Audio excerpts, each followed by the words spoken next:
You will fail your way to greatness. Most people allow their fear of failure to outweigh their desire to succeed.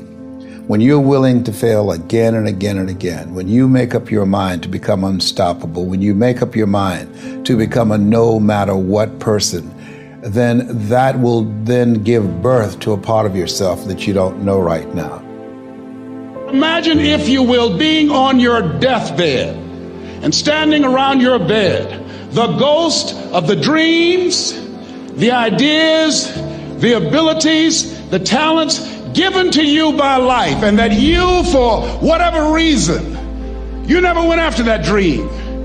You never acted on those ideas. You never used those talents. You never used those gifts. And there they are standing around your bed, looking at you with large, angry eyes, saying, "We came to you, and only you could have given us life. And now we must die with you forever." See, most people stop short of their dreams and park and get off the highway of life because of the rejections of life. You will always be rejected. It's no big deal. Jack Canfield said rejection is a myth. It's not like when somebody says no and then they slap you. No, it's just, to me, make no your vitamin. Get excited about the no. Why? Because every time someone says no, that brings you another step to a yes. You're getting closer. Trust me, you will win if you don't quit. You will win if you don't quit. Even a broke clock is right twice a day. As you go through the challenges of life and you look at it and embrace whatever comes to you, don't run from it. Step toward it. Don't try and duck it like most people do. See, most people want it easy. See, if you easy come, easy what? Easy go. See, but when you go at what you're going to deal with and you deal with the difficulties of it, when you handle those hard things close at hand, making those hard decisions right now that you don't want to make, learning those things that you don't like to do, but you know that in order for you to get where you want to go, this is one of the hoops that you have to flip through. And I'm saying to you, whatever you got to do it, because if you don't, life is going to whoop you until you surrender. You have something that you brought to the universe, and that if you decide that my life deserves my developing this what I do well, and becoming the best at it, and mastering myself, and seeing what I have within me, if you decide to drop your buckets where you are and develop your gifts, I grant you, you'll never ever be without. I grant you that your gifts will take you places that will literally amaze you. I grant you that if you begin to work to develop your gifts, you'll develop a strong sense of happiness. You'll get a larger vision of yourself, because part of beginning to get a larger vision of yourself, all of us need some area of our lives where we can have a feeling of competence. That people know when they think about this area, that's something you do. That you eat and sleep that. And that you do that. You do that. Changing is not easy. That changing your life, changing habits, reinventing yourself, picking yourself up after life has knocked you flat on your back. I've got to say, when life knocked you down, try and land on your back, because if you could look up, you could get up. Well, that sounds cute, but that's not easy. When I was diagnosed with prostate cancer 17 years ago, that first time that happened, I said, hey, I can handle this.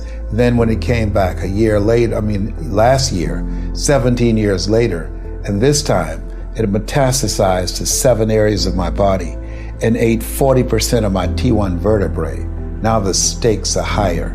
It's this life saying, okay, Mr. Motivator, you beat cancer the first time. What you gonna do now? I started laughing. When the doctor told me, he said, why are you laughing? Are you in denial? I said, no.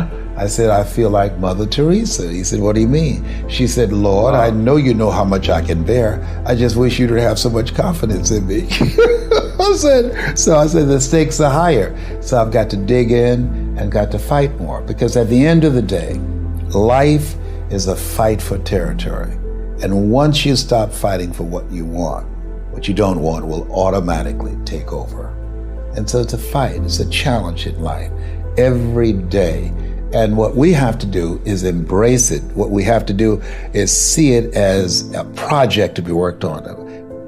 In life, you will always be faced with a series of God-ordained opportunities, brilliantly disguised as problems and challenges.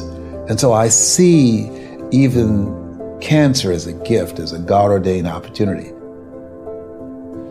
If you died today, what dreams, what ideas, what talents, what books, what music, what leadership, what voice will die with you? There are a lot of people who are biting their fingers in fear that they might lose their jobs. But there are few people who have decided within themselves, I'm going to make it. Some people aren't waiting to be cut. Some people are moving on their own because they feel within themselves, I've got what it takes to make it. They're not afraid about tomorrow because of how they see themselves, because of what they feel that they deserve, because of what they feel that they can create for themselves. Because these people have decided, as they look at the future, as they look at themselves, there's a way. Where there's a will, there's a way for me to begin to create a way out of no way. And when you have that kind of consciousness, when you have that kind of spirit, nothing can stop you. Nothing.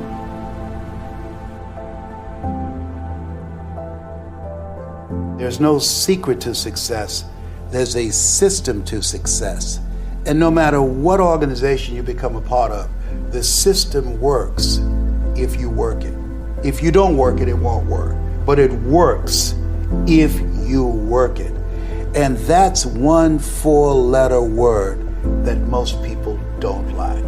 They're not willing to work. There are winners, and there are losers, and there are people who have not discovered how to win.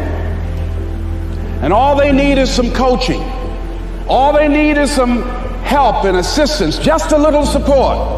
All they need is some insight or a different strategy, a plan of action to make some adjustments that will open up the key to a whole new future for them, that will give them access to the unlimited power that they have within themselves. That's all that they need. So what I want you to do is think about something you want for you, that's real for you, that's important for you, that will give your life some special meaning and power.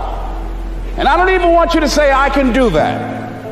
I don't want you to assume that. See, 5 years ago when I started out in this area, I would not have been able to make the mental leap that I would be up to where I am right now.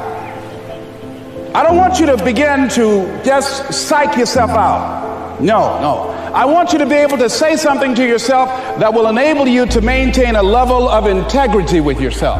That when you say this, even when you face tremendous setbacks, it will be a benchmark to keep you in the game, to keep you moving forward and experimenting and readjusting your strategy and your plan of action, continuously looking for ways to win. I think we have to reflect on, who am I? Why am I here? What drives me? If I died today, what 3 words would I want said about me if I died today? You know, what is it that defines me? You know, and how do I define myself? So I went to the next mode necessary to start talking to people and seeking and asking for what I wanted and leveraging relationships and trying to find out, how do the people do it that went ahead of me? How do they do it? And then what is it I need to do? How is it I need to train myself, to develop myself? What's the resources that will be required in order to make it happen? And as I start seeking out and asking questions, I started running into people who said, I know someone who can help you do that. And they helped me get connected with those people. Remember, we have so much energy that can take us so far. It's necessary that you hook up with some other energy that can take you to the next level. I hooked up with them. They said, let's go. I said, away we go.